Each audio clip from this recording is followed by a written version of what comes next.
So that's one aim, is to change the shape of this. And it's important to recognise it's not to stop everybody getting it. You can't do that. It's not possible to stop everybody getting it. And it's also actually not desirable because you want some immunity in the population. We need to have immunity to protect ourselves from this in the future.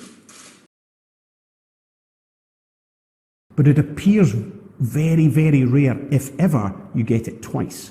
So if we can manage that, that would suggest that those people will then help us get to an immunity across the whole society. These are not easy decisions, but the alternative that people are offering, which is close the borders, send everybody home for a prolonged period, that's not without cost either. So just to be clear, this idea of herd immunity is still part of the overall strategy. I'm not so sure I like the phrase, because it's taken on a connotation that perhaps is a little bit worrying for people.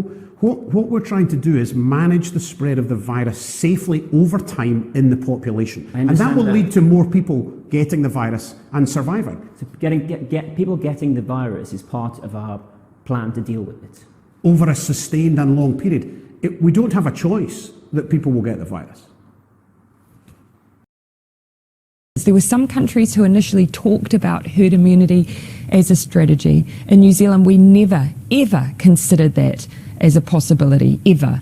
Herd immunity would have meant tens of thousands of New Zealanders dying, and I simply would not tolerate that, and I don't think any New Zealander would.